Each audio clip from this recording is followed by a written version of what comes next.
Hello everyone, welcome back to our channel Vaidik Kaksha में आप सबका स्वागत है। आज हम अपने सेकंड पार्ट में शुरू करने जा रहे हैं एक नया चैप्टर। इस चैप्टर का नाम है specific performance of contracts. Exam point of view से इस चैप्टर से सबसे ज़्यादा सेक्शंस पूछे जाते हैं। शुरू करते हैं हम सेक्शन 9 से। सेक्शन 9 ये कहता है defences respecting suits for relief based on contract except as otherwise provided herein, where any relief is claimed under this chapter in respect of a contract, the person against whom the relief is claimed may plead by way of defense any ground which is available to him under any law relating to contracts. ये section कहता है कि जब तक ये expressly यहाँ provided नहीं दिया गया इस एक्ट में कहीं पे भी, जब कोई ऐसा रिलीफ है जो इस चैप्टर के अंडर क्लेम किया गया है किसी कॉन्ट्रैक्ट के रिस्पेक्ट में, तो जिस पर्सन के अगेंस्ट में ये क्लेम किया जा रहा है वो कोर्ट से कोई भी डिफेंस ले सकता है उस सूट में जो उसको किसी भी कॉन्ट्रैक्ट एक्ट में किसी भी ऐसे लॉ जो कॉन्ट्रैक्ट से रिलेटेड है उसमें अवेलेबल है। फॉर एग्जांपल जैसे इंडियन कॉन्ट्रैक्ट एक्ट में जो डिफेंसेस अवेलेबल हैं, लाइक सेक्शन 10 में what agreements are contract, parties competency है कि नहीं है, उस बेसिस पे जो है कॉन्ट्रैक्ट को नल और वॉइड घोषित कराया जा सकता है। सेक्शन 12 यदि कोई पर्सन अनसाउंड माइंड है और उसने कॉन्ट्रैक्ट कर लिया है तो इस बेसिस पे जो है कॉन्ट्रैक्ट को हम एज अ डिफेंस यूज़ कर सकते हैं कि हम ये कॉन्ट्रैक्ट फुलफिल नहीं कर पाएंगे क्योंकि at the time of agreement एक पार्टी अनसाउंड माइंड थी। ऐसे ही सेक्शन 15 में कोअर्जन, सेक्शन 16 में अनड्यू इन्फ्लुएंस, सेक्शन 17 में फ्रॉड, सेक्शन 18 में मिसरिप्रेजेंटेशन एंड सेक्शन 20 में मिस्टेक। ये सारे ग्राउंड्स हैं जो हम इंडियन कॉन्ट्रैक्ट एक्ट में एज अ डिफेंस यूज़ कर सकते हैं यदि कोई कॉन्ट्रैक्ट इन्फोर्समेंट लाता है तो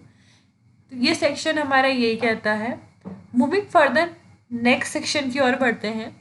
सेक्शन 10 ये कहता है specific performance in respect of contract. Section 10 2018 में अमेंड किया गया है। इससे पहले जो अमेंडमेंट से पहले जो सेक्शन 10 था उसमें एक टर्म यूज़ किया जाता था मे। एग्ज़ाम पॉइंट ऑफ व्यू से हमें दो चीज़ों में याद रखना है कि जिस जगह मे वर्ड यूज़ किया जा रहा है वहाँ पे कोर्ट का डिस्क्रिशन है, और जहाँ शेल यूज़ किया जा रहा है वहाँ पे कंपलसरी है कोर्ट के पास कि वो चीज़ उसे ग्रांट करनी ही रहेगी या वो law as it is follow करना ही पड़ेगा। प्रायर टू अमेंडमेंट जो पहली चीज़ ये थी कि जो कोर्ट के पास रेमेडी थी इस स्पेसिफिक परफॉर्मेंस को करवाने की,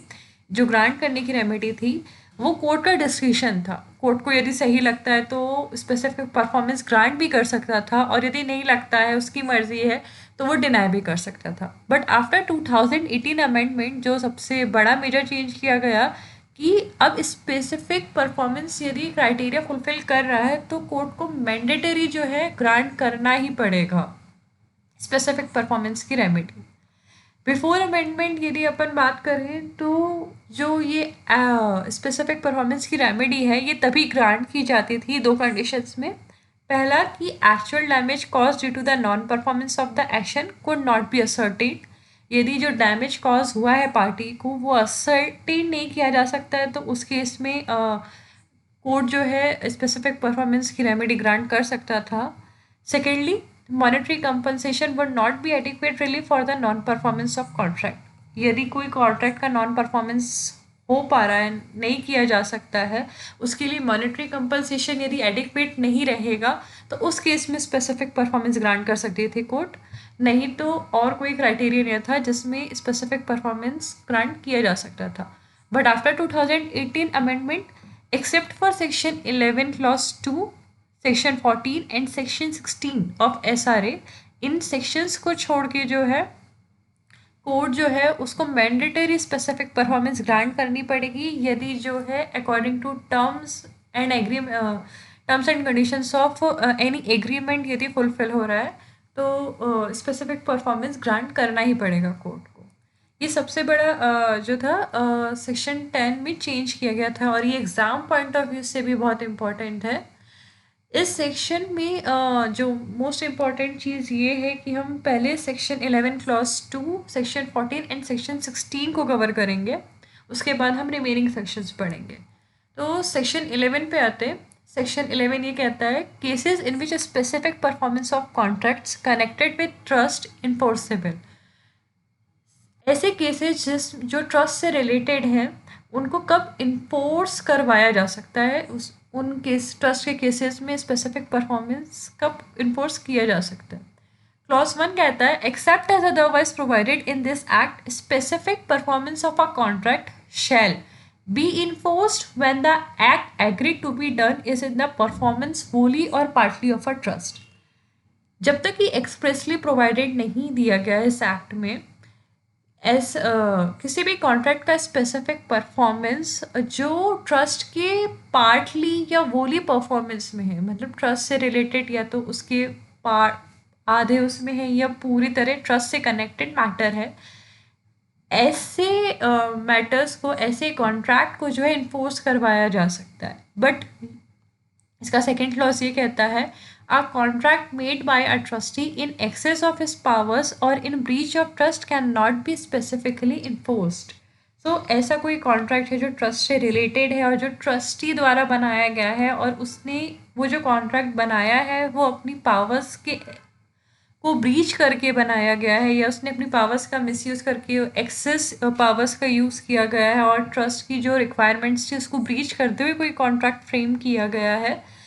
तो ऐसे जो कॉन्ट्रैक्ट हैं उनको जो है कोर्ट ऐसे कॉन्ट्रैक्ट्स को स्पेसिफिकली इन्फोर्स नहीं करवाया जा सकेगा। सेकेंड क्लॉज हमारा ये कहता है, तो ये सेकेंड क्लॉज जो है ये हम सेक्शन 10 के साथ रीड आउट करेंगे। तो ऐसे जो भी कॉन्ट्रैक्ट्स हैं जो ट्रस्टी बना रहा है, जो अपनी ज्यूरिडिक्शन से बाहर रह के कॉन्ट्रैक्ट मेट कर रहा है, तो वो यदि कॉन्ट्रैक्ट इन्फोर्समेंट लाता है तो ऐसे केसेस में जो कोर्ट है उन कॉन्ट्रैक्ट्स का स्पेसिफिकली इन्फोर्समेंट नहीं करेगी और उन्हें मना कर देगी। मूविंग फर्दर, सबसे पहले हम सेक्शन 14 में जाते हैं। सेक्शन 14 हमारा ये कहता है कॉन्ट्रैक्ट्स नॉट स्पेसिफिकली इन्फोर्सेबल। ये सेक्शन बोलता है the following contracts can not be specifically enforced namely. ये सेक्शन हमें कैटेगरीज बता रहा है कि किन केसेस में जो है कॉन्ट्रैक्ट्स को स्पेसिफिकली इन्फोर्स नहीं करवा सकती है कोर्ट। इसमें 4 कैटेगरीज है, हाँ 4 कैटेगरीज है। Let's take it by one. पहला है where a party to the contract has obtained substitute performance of a contract in accordance with the provisions of section 20। ये जो क्लॉज है ये 2018 में अमेंड किया गया है।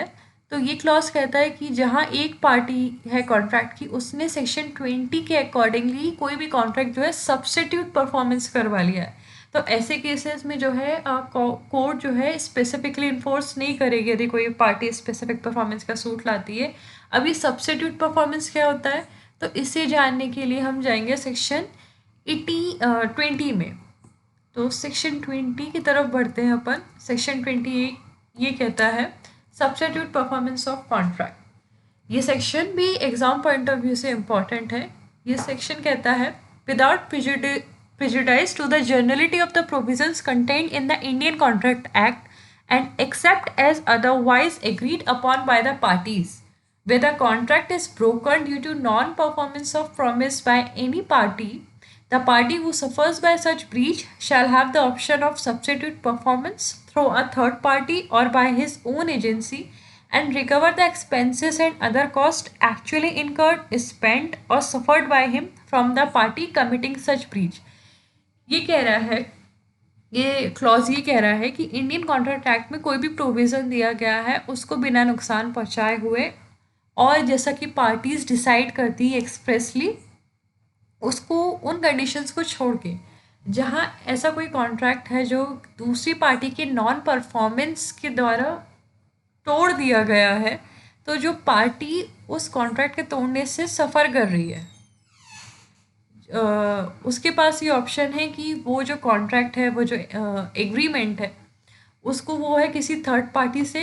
या अपनी खुद की एजेंसी से जो है वो उसे परफॉर्म करवा सके और जो भी एक्सपेंसेस और कॉस्ट ब्रीच करने के बाद सब्स्टिट्यूट परफॉर्मेंस करने में लगेंगे, जो भी उसने स्पेंड किए हैं या उससे सफ़र हुए हैं, तो जिस पार्टी ने ब्रीच किया, जिस पार्टी ने कॉन्ट्रैक्ट तोड़ा है, उससे वो रिकवर कर सकेगी। इसे हम सब्स्टिट्यूट परफॉर्मेंस कहते हैं। सेकेंड क्लॉज ये कहता है no substituted performance of a contract under subsection 1 shall be undertaken unless the party who suffers such breach has given a notice in writing of not less than 30 days to the party in breach, calling upon him to perform the contract within such time as specified in the notice, and on his refusal or failure to do so, he may get the same performed by a third party or by his own agency, provided that the party who suffers such breach shall not be entitled to recover the expenses and cost under subsection 1 unless he has got the contract performed through a third party or his own agency. ये clause ये कहता है कि कोई भी contract का substitute performance clause 1 के under में जब तक इनिशिएट नहीं किया जाएगा, जब तक जिस पार्टी ने सफ़र किया है उस कॉन्ट्रैक्ट के ब्रीच से, वो डिफ़ॉल्टिंग पार्टी को जो है एक नोटिस देगी, वो भी राइटिंग में, जिसका टाइम टेन्योर मिनिमम 30 डेज़ होगा। 30 डेज से कम का वो नोटिस नहीं दे सकती है जिस पार्टी ने ब्रीच किया है उसको, और उससे कहेगी कि भाई आपने ब्रीच किया है, आप इस कॉन्ट्रैक्ट को परफॉर्म कीजिए, जैसा भी उस नोटिस में टाइम पीरियड लिखा होगा कि आप 10 डेज़ के अंदर परफॉर्म कीजिए या 20 डेज़ के अंदर परफॉर्म कीजिए। उसके बाद ही यदि नोटिस देने के बाद यदि डिफ़ॉल्टिंग पार्टी जो है कॉन्ट्रैक्ट को परफॉर्म नहीं करती है, अपने पार्ट को परफॉर्म नहीं करती है, तो फिर जो है सफर्ड पार्टी जो है वो किसी थर्ड पार्टी से या अपनी ओन एजेंसी से जो है सब्स्टिट्यूट परफॉर्मेंस करवा सकती है। प्रोविज़ो प्रोवाइडेड, ये जो क्लॉज है इसको प्रोविज़ो कहते हैं। ये प्रोविज़ो ये कहता है कि अनटिल अनलेस, जब तक पार्टी जो है सफर्ड पार्टी जो है वो डिफ़ॉल्टिंग पार्टी जो सफर्ड पार्टी है वो किसी थर्ड पार्टी से या अपनी ओन एजेंसी से जब तक सब्स्टिट्यूट परफॉर्मेंस नहीं करवा लेती है, तब तक वो डिफ़ॉल्टिंग पार्टी से कोई भी एक्सपेंसेस और कॉस्ट रिकवर नहीं कर सकती है। ऐसा मतलब है कि जब तक आपने कॉन्ट्रैक्ट जो है परफॉर्म नहीं करवाया किसी थर्ड पार्टी से या अपनी खुद की एजेंसी से, तब तक जो है आप डिफ़ॉल्टिंग पार्टी से उस सब्स्टिट्यूट परफॉर्मेंस में जो भी कॉस्ट लगा है, जो भी एक्सपेंसेस इनकर्ड हुए हैं, उसकी रिकवरी आप नहीं कर पाओगे। क्लॉज 3 ये बोलता है where the party suffering breach of contract has got the contract perform through a third party और by his own agency after giving notice under subsection 1, he shall not be entitled to claim relief of a specific performance against the party in breach। अब यदि आपने जो है substitute performance करवा लिया किसी third party से या अपनी खुद की एजेंसी से, तो आप उसी कॉन्ट्रैक्ट का जो है वापस से जो है स्पेसिफिक परफॉर्मेंस आप उस डिफ़ॉल्टिंग पार्टी के, जो ओरिजिनल पार्टी थी जिसने डिफ़ॉल्ट किया है, उसके अगेंस्ट में आप स्पेसिफिक परफॉर्मेंस का सूट नहीं ला सकते। लास्ट पॉइंट ये बोलता है nothing in this section shall prevent the party who has suffered breach of contract from claiming compensation from the party in breach। ये क्लॉज बोल रहा है कि इस सेक्शन में लिखी हुई कोई भी बात जिस पार्टी ने सफ़र किया है ब्रीच को, उस कॉन्ट्रैक्ट से जो सफ़र हुआ है, उसको जो डिफ़ॉल्टिंग पार्टी है उससे कंपनसेशन लेने से नहीं रोक सकती है। मतलब यहाँ पे कोई बार नहीं है, यहाँ शेल वर्ड यूज़ किया गया है। मतलब यहाँ जो सफ़र्ड पार्टी है उसके पास कंपनसेशन का राइट भी इसी सेक्शन में दिया गया है। तो ये था हमारा सेक्शन 20। अब हम वापस से आते हैं हमारे सेक्शन 10 में। तो सेक्शन 10 हमारा यही बोलता है कि specific performance contract in section 11 के क्लॉज 2, सेक्शन 14 एंड सेक्शन 16 को छोड़ के जो है, इन केसेस में छोड़ के बाकी हर उसमें स्पेसिफिक परफॉर्मेंस देना पड़ेगा। तो हम अभी सेक्शन 14 का जो था क्लॉज 1 पढ़ रहे थे, जहाँ पे यदि कोई पार्टी सब्स्टिट्यूट परफॉर्मेंस करवा लेती है सेक्शन 20 में जैसा लिखा गया है, तो वहाँ पे कोर्ट जो है कोई भी स्पेसिफिक परफॉर्मेंस का कॉन्ट्रैक्ट जो रेमेडी है वो ग्रांट नहीं देगी, और कोई भी जो कॉन्ट्रैक्ट उस सेक्शन से गवर्न होता है वो स्पेसिफिकली इन्फोर्स नहीं करवाएंगी। अब क्लॉज बी की तरफ आते हैं। तो क्लॉज बी ये कहता है a contract the performance of which involves the performance of a continuous duty which the court can not supervise. तो ऐसा कॉन्ट्रैक्ट जिसका परफॉर्मेंस है वो ऐसे कंटिन्यूस ड्यूटी का इन्वॉल्व करते हैं जिसको कोर्ट खुद सुपरवाइज नहीं कर सकती। तो ऐसे केसेस में जो है कॉन्ट्रैक्ट को स्पेसिफिकली इन्फोर्स नहीं करवाया जा सकता है। इसका एग्जाम्पल है, एक राइटर है, a writer refused to have his name published as the author, which had been re-edited and altered a magazine expressing other opinions in a different style. He was not entitled to specific performance of his contract, as that would require supervision by the court of editing the article, though he would be entitled to damages for loss of opportunity of enhancing his reputation. ये example है, ये बात कर रहा है कि for example एक writer है जिसने एक आर्टिकल लिखा है और उस आर्टिकल को इस आर्टिकल को मैगजीन ने पब्लिश करने से चेंजेस के साथ जो है अलाउ कर दिया, बट जो राइटर है वो ये नहीं चाहता है कि उसकी ओपिनियन उसके आर्टिकल को जो एडिट करने के बाद उसे पब्लिश किया जाए उसमें उससे नाम नहीं चाहिए। तो ये जो केस है यदि कोर्ट में जाता है, उसके कॉन्ट्रैक्ट को स्पेसिफिक परफॉर्मेंस के लिए लेके जाते हैं, तो इसमें कोर्ट को जो है वो ओवरसी करना पड़ेगा, देखना पड़ेगा जो प्रोसेस है। Court might need to see oversee the process of editing the article. तो ये कंटिन्यूस ड्यूटी है जिसको कोर्ट को देखनी पड़ेगी। तो ऐसे जो भी कॉन्ट्रैक्ट्स हैं जिसमें कंटिन्यूस ड्यूटी रहती है जिसको कोर्ट सुपरवाइज नहीं कर सकता, क्योंकि कोर्ट इतना फालतू तो बैठा नहीं है। तो ऐसे केसेस में जो है कोई भी कॉन्ट्रैक्ट जो है वो स्पेसिफिकली इन्फोर्स नहीं करवा सकता है। बट ऐसे केस में राइटर के पास ये रेमेडी है कि उसे वो डैमेजेस के लिए एंटाइटलमेंट है, क्योंकि उस एडिटिंग की वजह से जो है उसकी रेपुटेशन इफेक्ट हो रही है। तो ये सेकेंड क्लॉज का एग्जाम्पल था। थर्ड क्लॉज ये कहता है, a contract which is so dependent on the personal qualifications of the parties that the court can not enforce specific performance of its material terms. ऐसा कॉन्ट्रैक्ट है जो किसी party की पर्सनल क्वालिफिकेशंस पे dependent है। तो ऐसे केसेस में जो कोर्ट है वो स्पेसिफिक परफॉर्मेंस की रेमेडी ग्रांट नहीं करता है, क्योंकि उसकी जो मटेरियल टर्म्स है वो उसके अगेंस्ट में जाते हैं। इसका एग्जांपल ये हो सकता है कि जहाँ ए है, where A contracts to render personal service to B और contracts to employ B on personal service, और being an author contracts with B a publisher to complete a literary work, we cannot enforce a specific performance to these contracts। मतलब ये कि जहाँ जैसे for example एक party ए है, उसने contract किया कि वो बी को पर्सनल सर्विस देगी, या ये कॉन्ट्रैक्ट किया ए और बी के बीच में कि एक पार्टी जो है वो उसको एम्प्लॉय करेगी पर्सनल सर्विसेज में, या फिर ए ने कॉन्ट्रैक्ट किया बी के साथ कि जो है बी उसके लिए कोई लिटरेरी वर्क पब्लिश करेगा, उसको कंप्लीट करके देगा। तो ऐसे केसेस में जो है अदर पार्टी है वो स्पेसिफिक परफॉर्मेंस का जो है थर्ड पर्सन के अगेंस्ट में नहीं ला सकती, क्योंकि ये दो पार्टीज़ के बीच में पर्सनल क्वालिफिकेशंस के बीच में जो है कॉन्ट्रैक्ट्स के टर्म्स डिसाइड किए गए थे। तो ऐसे केसेस में यदि एक पार्टी डिनाई कर देती है तो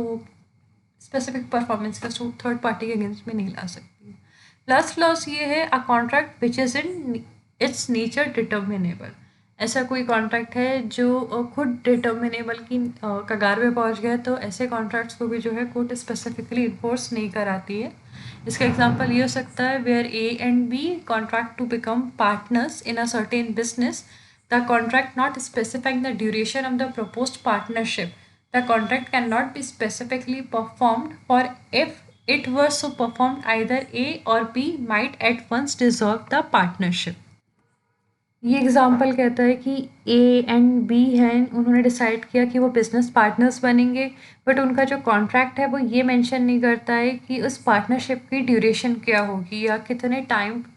इनकी कोई फिक्स्ड ड्यूरेशन नहीं है। तो इसका मतलब ये है कि ए और बी दोनों ही जो पार्टनरशिप है अपनी, वो किसी भी टाइम पे जो है ब्रेक कर सकते हैं, क्योंकि उनके बीच में कोई क्लियर एग्रीमेंट नहीं है कि उनको कितने एक पर्टिकुलर टाइम, फिक्स टाइम तक काम करना चाहिए। तो जो ऐसे कॉन्ट्रैक्ट है जो जिसकी कोई फिक्स्ड ड्यूरेशन नहीं है या जिसका जो नेचर है वो डिटर्मिनेबल है, तो ऐसे कॉन्ट्रैक्ट को भी जो है कोर्ट इन्फोर्स नहीं करवाएगी। तो ये था हमारा सेक्शन 40। अब सेक्शन 10 की कंटिन्यूस में हम सेक्शन 16 को पढ़ेंगे। सेक्शन 16 हमारा कहता है personal bars to relieve. specific performance of a contract cannot be enforced in favor of a person. ये कहता है स्पेसिफिक परफॉर्मेंस किसी कॉन्ट्रैक्ट का इन्फोर्स नहीं करवाया जा सकता है एक पर्सन के फेवर में। किन कंडीशंस में, तो ये हम पढ़ते हैं। पहला ये है who has obtained substitute performance of a contract under section 20। ऐसा कोई पर्सन है जिसने सब्सटीट्यूट परफॉर्म करवा लिया उस कॉन्ट्रैक्ट का सेक्शन 20 का, जो हम पहले पढ़ चुके हैं। उस केसेस में यदि स्पेसिफिक परफॉर्मेंस का वो कॉन्ट्रैक्ट ला रहा है तो जो कोर्ट है उसे वो रेमेडी ग्रांट नहीं करेगी, क्योंकि उसने already substitute performance third party से करवा लिया है। क्लॉज बी ये कहता है who has become incapable of performing or violates any essential term of the contract that on his part remains to be performed or acts in fraud of the contract or willfully acts at variance with or in subversion of the relation intended to be established by the contract।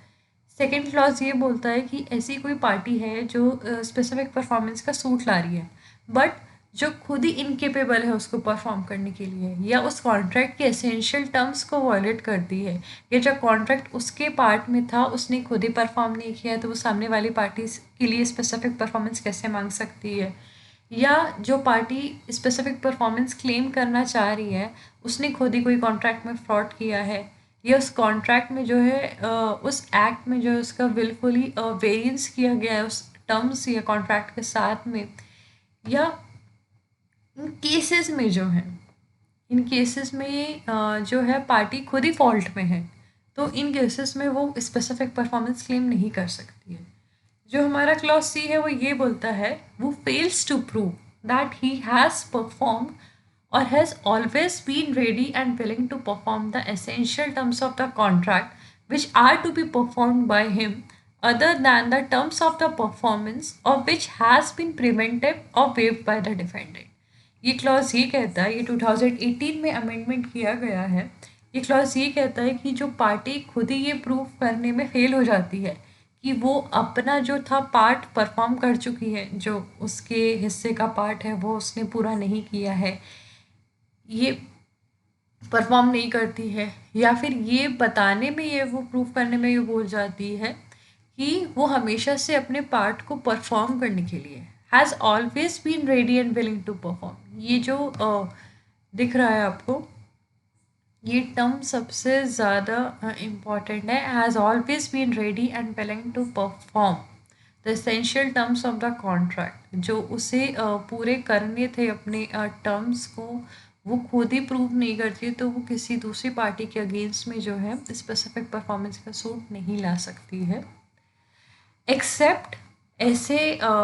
ऐसे चीज़ों को छोड़ के जो सामने वाली party ने defendant ने उस टर्म्स या क्लॉजेस को जो है उस कॉन्ट्रैक्ट के टर्म्स और क्लॉजेस को जो है वेव कर दिया है कि नहीं अब इनको पूरा करने की ज़रूरत नहीं है, या डिफेंडेंट ने रोका है जिसकी वजह से प्लेंटिफ प्रूव नहीं कर पा रहा है, परफॉर्म नहीं करवा रहा है अपना पार्ट, तो इस केसेस में छोड़ के, इन दो केसेस में छोड़ के यदि स्पेसिफिक परफॉर्मेंस का सूट क्लेम करना है पार्टी को, तो उसे ये बताना पड़ेगा कि या तो उसने परफॉर्म कर लिया है, उसे ये प्रूव करना पड़ेगा, या फिर वो हमेशा से रेडी था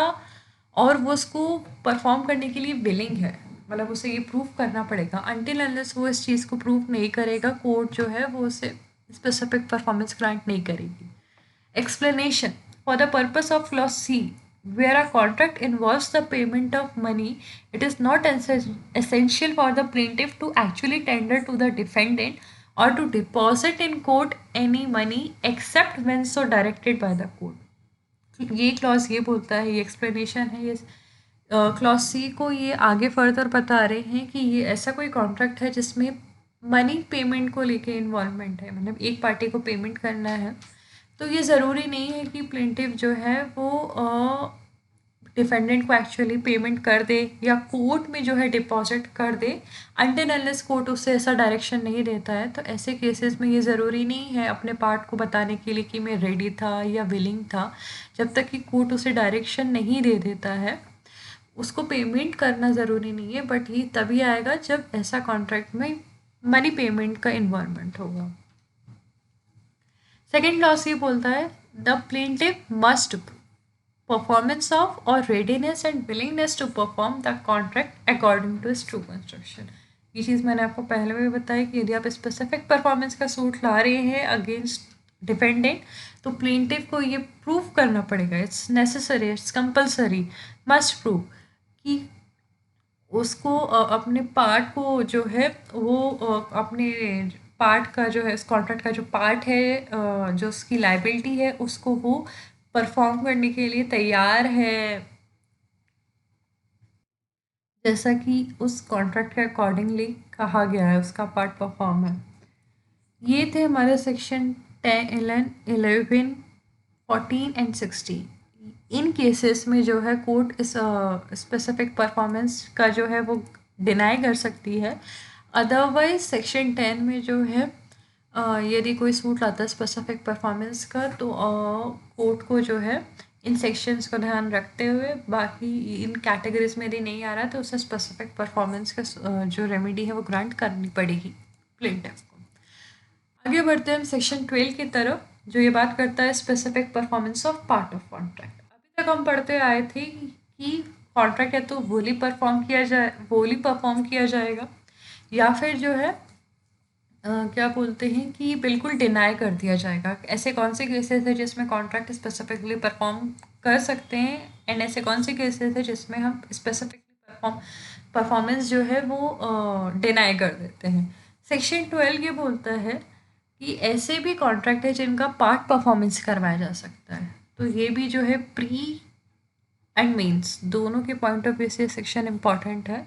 जो जनरल रूल है वो ये कहता है कि किसी भी कॉन्ट्रैक्ट का पार्ट परफॉर्मेंस नहीं हो सकता। ये याद रखिएगा, जनरल रूल ये है। तो यदि कोई एमसीक्यू आता है, ऑब्जेक्टिव पूछते हैं और उसमें क्वेश्चन ध्यान से पढ़िएगा कि यदि जनरल रूल है तो उसमें जो है स्पेसिफिक परफॉर्मेंस ऑफ पार्ट नहीं होता है, पर सेक्शन 12 में इसके एक्सेप्शंस भी दिए हैं। तो एज अ जनरल रूल किसी भी स्पेसिफिक परफॉर्मेंस किसी भी पार्ट ऑफ द कॉन्ट्रैक्ट का स्पेसिफिक परफॉर्मेंस ग्रांट नहीं किया जाता है। अब ऐसे कौन से एक्सेप्शंस है जिसमें पार्ट परफॉर्मेंस ग्रांट किया जा सकता है, तो वो हम आने वाले क्लॉज 2, 3 एंड 4 में पढ़ेंगे। इन केसेस में जो है स्पेसिफिक परफॉर्मेंस का पार्ट ग्रांट हो सकता है। पहला जो क्लॉज आता है वो ये है कि where a party to a contract is unable to perform the whole of his part of it, but the part which must be left unperformed by only a small proportion to the whole in value and admits of compensation in money, the court may, at the suit of either party, direct the specific performance of so much of the contract as can be performed and award compensation in money for the deficiency। ये कहता है कि जहाँ पे जो कोई भी party है, इस क्लॉज के अंडर में कोई भी पार्टी है, आइदर प्लेंटिफ आइदर डिफेंडेंट, जो भी है, ए बी दोनों पार्टीज जो है इस क्लॉज में पार्ट परफॉर्मेंस के लिए सूट ला सकती हैं। और ये इसमें जो है जहाँ पे पूरा कॉन्ट्रैक्ट है उसमें से जो स्मॉल पार्ट है, पूरे कॉन्ट्रैक्ट का जो सिर्फ स्मॉल पार्ट है वो परफॉर्म नहीं किया गया है, एंड बाकी जो रिमेनिंग पार्ट है, इट्स लाइक 75-80% आपने कॉन्ट्रैक्ट का जो है पार्ट फुलफिल कर लिया है, एंड रिमेनिंग 15 to 10% आपका रह गया है। ऐसे केसेस पे दोनों पार्टी स्पेसिफिक परफॉर्मेंस ग्रांट का सूट फाइल कर सकती हैं। उसमें कंडीशंस ये हैं कि जो डिफ़ॉल्टिंग पार्टी है वो जो है रिमेनिंग पार्ट के लिए जो है कंपनसेशन मॉनेटरी टर्म्स में जो है वो एडमिट्स कर ले, तो कोर्ट में, यहाँ पे शेल नहीं है, यहाँ पे मे वर्ड यूज़ किया गया है, तो कोर्ट चाहे तो वो अलाउ कर सकती है कि भाई जितना पार्ट फुलफिल हो गया है, जितना हो सकता है आप उसको पूरा कर लीजिए, और जितना रह गया है, जो स्मॉल पोर्शन रह गया है कॉन्ट्रैक्ट को फुलफिल करने का, उसके लिए जो है आप कंपनसेशन दे दीजिए। For example A and B के बीच में कॉन्ट्रैक्ट हुआ, ए ने अपना 85% जो था वो परफॉर्म कर रही है, और बी जो है वो पूरे कॉन्ट्रैक्ट का 15% जो है वो फुलफिल नहीं हो पा रहा है, और जो सेकंड पार्टी है, जो डिफ़ॉल्टिंग पार्टी है, वो पूरा नहीं कर रही है। तो यहाँ पे ए स्पेसिफिक परफॉर्मेंस का सूट ला सकती है। वो बोल सकती है कि 85% जो है भाई वो तो कॉन्ट्रैक्ट पूरा करा दो, और जो रिमेनिंग रह गया उसके लिए हम कंपनसेशन लेने के लिए तैयार हैं। तो यदि दोनों जो डिफ़ॉल्टिंग पार्टी है वो ये मान जाती है कि ठीक है हम स्मॉल पोर्शन के लिए कंपनसेशन देने के लिए तैयार हैं, तो कोर्ट चाहे तो बोल सकती है कि आप 85% जो है अपना पार्ट परफॉर्म कर दीजिए एंड 15% के लिए जो है आप कंपनसेशन दे दीजिए। ऐसे केसेस में पार्ट परफॉर्मेंस करवाया जा सकता है। अब सेकेंड कैटेगरी ये आती है, part not perform forms a large portion of the whole contract. अभी हमने पढ़ा कि जहाँ पे मेजर पोर्शन परफॉर्म किया जा सकता था और स्मॉल पोर्शन परफॉर्म नहीं किया जा सकता था। ऐसे भी केसेस है जिसमें मेजर पोर्शन ही, जो लार्ज पोर्शन है किसी कॉन्ट्रैक्ट का, वही परफॉर्म नहीं किया जा सकता। तो ऐसे में क्या रेमेडी है, जो defaulting party is not entitled to obtain a degree for a specific performance whether or not he admits of compensation in money। जब मेजर पार्ट ही आप परफॉर्म नहीं कर सकते हो, फुलफिल नहीं कर सकते हो, तो जो डिफॉल्टिंग पार्टी है वो स्पेसिफिक परफॉर्मेंस का सूट जो है वो नहीं ला सकती है, वो डिग्री ऑब्टेन नहीं कर सकती है। यहाँ पे जो सफर्ड पार्टी है सिर्फ वही सूट ला सकती है, डिफॉल्टिंग पार्टी नहीं ला सकती। भले वो ये बोल दे कि ठीक है आप हमसे कंपनसेशन ले लीजिए जितना हम परफॉर्म नहीं कर पा रहे हैं, बट जो कोर्ट है वो उसको ग्रांट नहीं करेगा। वो ये नहीं बोलेगा कि आप पार्ट परफॉर्मेंस कर दीजिए और बाकी जो लार्ज पोर्शन है उसके लिए कंपनसेशन ले लीजिए। बट जो अदर सब्स्टिट्यूट पार्टी है, सफर्ड पार्टी है, वो जो है वो स्पेसिफिक परफॉर्मेंस का सूट फाइल कर सकती है जब लार्ज पोर्शन जो है कॉन्ट्रैक्ट का रह गया है। पर उसमें भी कंडीशंस हैं, एंड कंडीशंस क्या है कि जो डिफ़ॉल्टिंग पार्टी है पहले तो वो कंपनसेशन जो है वो एडमिट करेंगे कि भाई जो है हम मॉनेटरी टर्म्स देंगे जितना पोर्शन हम फुलफिल नहीं कर पा रहे हैं। दूसरा ये है कि कोर्ट में direct the party in default to perform specifically so much of his part of the contract as he can perform as usual. यहाँ पे भी कोर्ट चाहे तो वो ये बोल सकता है डिफॉल्टिंग पार्टी को कि भाई जितना पार्ट आप परफॉर्म कर सकते हो आप उतना कर दो, बाकी के लिए आप पैसे दे रहे हो, और जितना नहीं कर सकते हो उतना जो है पैसे दे दो। इसके अलावा जो एडिशनल रिक्वायरमेंट्स है वो ये है, and require the other party to pay the agreed consideration for the whole of the contract reduced by the consideration for the part which must be left unperformed. Second, relinquishes all claims to the performance of the remaining part of the contract. Third, relinquish all the right to compensation either for the deficiency or for the loss or damage sustained by him through the default. अब इसमें ये है जो party specific performance का suit ला रही है उसके लिए रिक्वायरमेंट्स हैं। तो ये कहते हैं कि जो भी उनके बीच में वो लोग तक डिसाइड हुआ था कि कितना कंपनसेशन देना चाहिए या नहीं देना चाहिए, जो कंसिडरेशन देना चाहिए नॉट कंपनसेशन, वो उसको देना पड़ेगा और उतना रिड्यूस कर लेंगे जितना जो पार्ट है वो अनपरफॉर्म रह गया है, जितना छूट गया है उस पार्ट का कंसिडरेशन हटा के बाकी उसे पूरा का जो कॉन्ट्रैक्ट है उसका कंसिडरेशन देना पड़ेगा अदर पार्टी को जितना वो परफॉर्म कर रही है डिफॉल्टिंग पार्टी। दूसरा, जो रिमेनिंग पार्ट रह गया है कॉन्ट्रैक्ट का उसको लेके उसके जितने राइट्स है उसको वो रिलिंक्विश करने पड़ेंगे। रिलिंक्विश मतलब छोड़ने पड़ेंगे, जितना पार्ट वो परफॉर्म नहीं कर पा रही है उसके अगेंस्ट में वो कुछ क्लेम नहीं कर सकती है। तीसरा ये, उसको जो कंपनसेशन का राइट है वो रिलिंक्विश करना पड़ेगा उस कॉन्ट्रैक्ट को पूरा फुलफिल नहीं करने की वजह से जो उसे लॉस हो रहा है या डैमेज हो रहा है। यदि ये सब कंडीशंस वो मानने के लिए तैयार है तो कोर्ट जो है specific performance, part of the specific performance grant कर सकती है। ये था जब कंपनसेशन, डिफॉल्टिंग पार्टी कंपनसेशन ले लेती है। अब ऐसी भी कंडीशंस आती हैं जहाँ पे डिफॉल्टिंग पार्टी तैयार नहीं थी कि नहीं हम तो कंपनसेशन नहीं देंगे। तो ऐसे में क्या है, जो कोर्ट है वो बोल देगी कि आप तो जितना परफॉर्म कर सकते हो आप उतना करो। ये कोर्ट का डिस्क्रिप्शन है, वो चाहे तो बोल सकती है और या फिर डिनाई कर देगी। इसके बाद अदर जो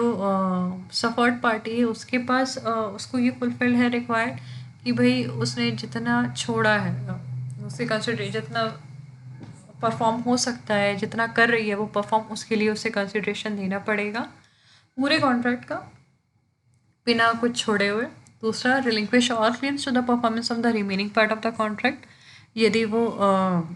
जितना पार्ट छोड़ रहे हैं उसके लिए उसको अपने सारे क्लेम्स रिलिंक्विश करने पड़ेंगे और उस चीज़ के लिए वो कंपनसेशन भी नहीं ले सकती जो भी उस ब्रेकेज की वजह से उसे लॉस हो रहा है या डैमेजेस सस्टेन हुए हैं। इस सेक्शन का जो लास्ट क्लॉज है वो ये कहता है,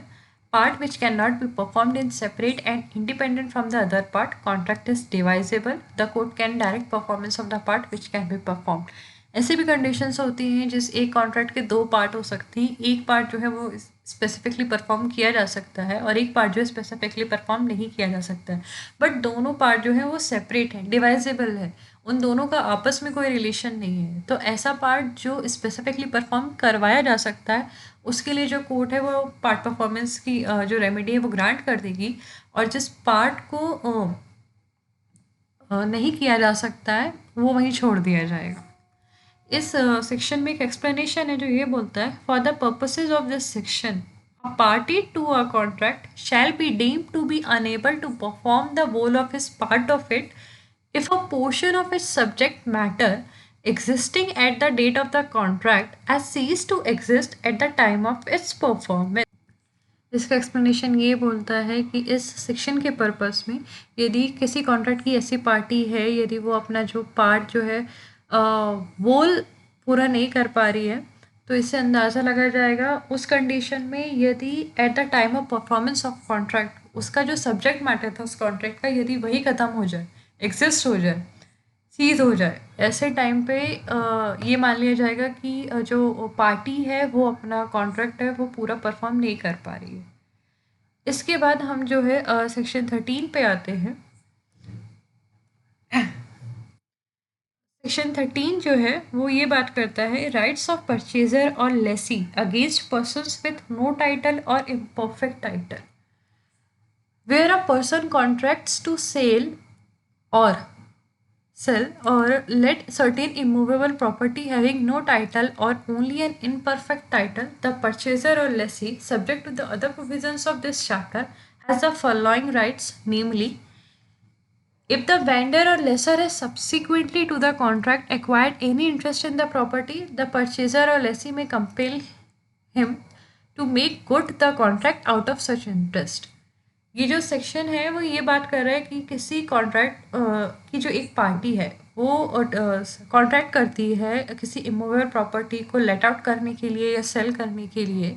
जिसका उसके पास कोई टाइटल नहीं है, या टाइटल तो है बट वो पूरी तरह परफेक्ट टाइटल नहीं है, इम्परफेक्ट टाइटल है। तो ऐसे केसेस में जो परचेजर और लेसी है, जो अदर पार्टी है, उसके पास क्या रेमेडी होगी, तो उसके पास क्या राइट्स होंगे।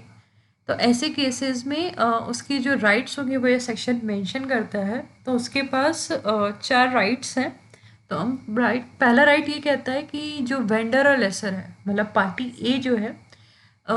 यदि उस कॉन्ट्रैक्ट को करने के बाद उस इमूवेबल प्रॉपर्टी में कोई राइट एक्वायर्ड करती है या इंटरेस्ट एक्वायर्ड करती है, तो जो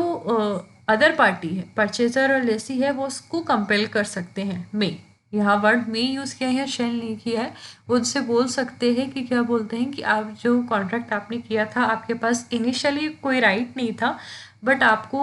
during the term of contract आपको उस प्रॉपर्टी, उस इमूवेबल प्रॉपर्टी में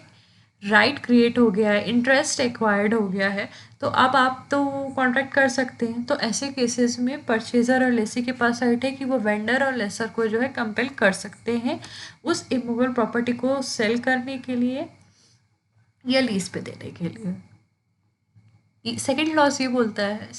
where the concurrence of other person is necessary for validating the title and they are bound to concur at the request of the vendor or lessor, the purchaser or lessee may compel him to procure such concurrence, and where a conveyance by other person is necessary to validate the title and they are bound to convey at the request of the vendor or lessor, the purchaser or lessee may compel him to procure such conveyance। अब यदि during the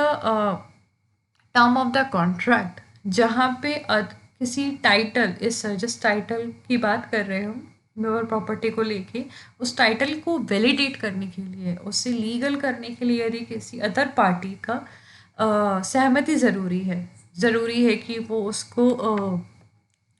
concurrent जो है of other parties necessary, और वो bound है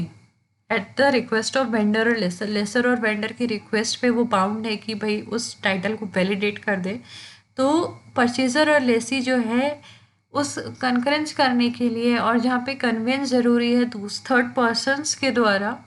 उस title को validate करने के लिए, एंड जो थर्ड पर्सन्स है वो वेंडर और लेसर के रिक्वेस्ट पे बाउंड है,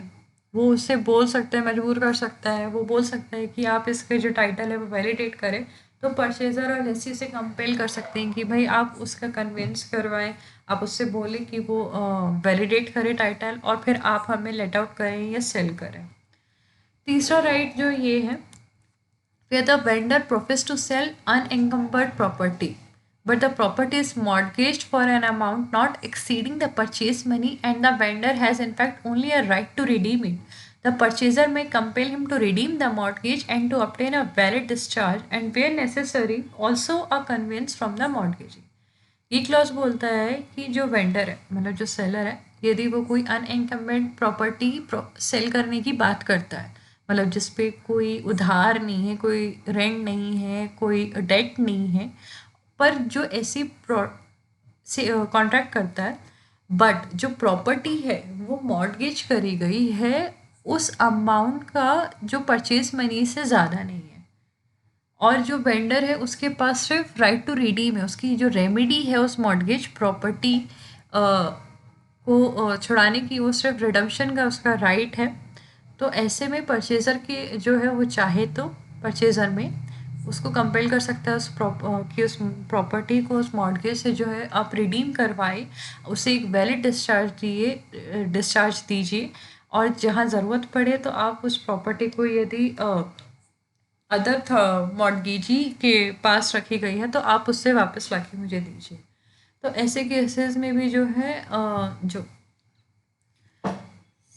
बायर है उसके पास ये राइट है कि वो बोल सकता है कि आप जो है मतलब मुझे सेल आउट कीजिए ये प्रॉपर्टी। चौथा जो है, where the vendor or lessor sues for a specific performance of the contract and the suit is dismissed on the ground of his want of title or imperfect title, the defendant has a right to return of his deposit, if any, with interest thereon, to his cost of the suit and to align for such deposit, interest, and cost on the interest, if any, of the vendor or lessor in the property which is the subject matter of the contract. यदि at the time of the suit जो है vendor और laser जो है वो specific performance का suit लाता है कोर्ट में, और वो सूट डिसमिस हो जाता है उस वेंडर और लेसर की इम्परफेक्ट टाइटल की वजह से या वांट ऑफ इस टाइटल की वजह से, तो जो डिफेंडेंट है, जो लेसी या परचेज़र है, बायर है, उसके पास ये राइट है कि यदि उसने कुछ डिपॉजिट दिया है, कुछ अमाउंट एडवांस में दिया है, तो वो उसे रिटर्न किया जाए इंटरेस्ट के साथ में, और जो भी उस सूट की कॉस्ट आई है, जो भी उसका डिपॉजिट लगा है, जो भी है कॉस्ट है, उस पर इंटरेस्ट दिया जाए यदि है तो, और of the vendor or lessor in the property which is the subject matter of the court. Second provision ये बोलता है, the provision subsection 1 shall also apply has far has may be to contract for the sale और hire of movable property. तो अभी जो rights हैं purchaser और लेसी की, वो इमूवेबल प्रॉपर्टी को लेके जो राइट्स हैं, वैसे ही इन केस ऑफ सेल और हायर होंगे मूवेबल प्रॉपर्टी के, तो सेम राइट्स जो हैं पार्टीज़ के पास अवेलेबल रहेंगे। ये था हमारा सेक्शन 13। सेक्शन 14 हम पहले ही पढ़ चुके हैं। अब हम आते हैं सेक्शन 14A में। Section 14A exam point of view से ज़रूरी है प्रीलिम्स में, क्योंकि ये रिसेंटली 2018 अमेंडमेंट से ऐड किया गया है। ये सेक्शन बात करता है एक्सपर्ट्स की, power of court to engage experts. Clause 1, without prejudice to the generality of the provisions contained in the Code of Civil Procedure in any suit under this Act, where the court considers it necessary to get expert opinion to assist it on any specific issue involved in the suit, it may engage one or more experts and direct to report to it on such issue and may secure attendance of the expert for providing evidence including production of documents on the issue. CPC में जो भी experts के जो भी provisions दिए गए हैं उसको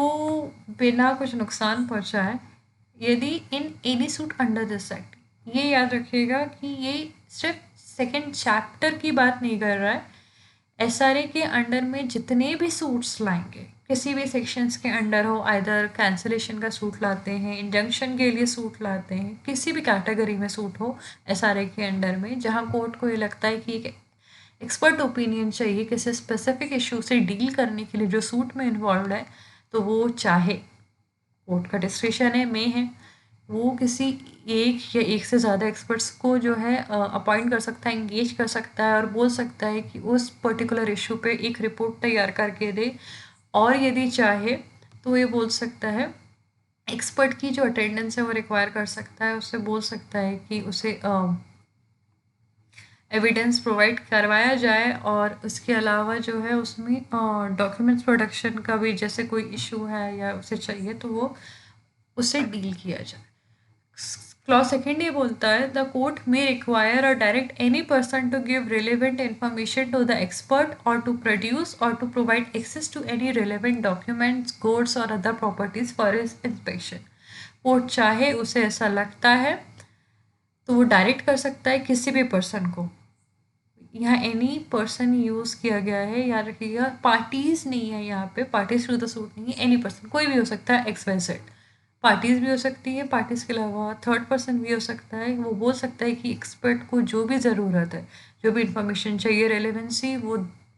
दी जाए। वो पर्सन से पूछ सकता है, कोई डॉक्यूमेंट को प्रोड्यूस करना है, किसी रेलेवेंट डॉक्यूमेंट का एक्सेस चाहिए, किसी गुड्स का या कोई भी प्रॉपर्टी जिसका वो इंस्पेक्शन करना चाहे उसका एक्सेस कोर्ट जो है बोल सकता है कि आप करवाइए।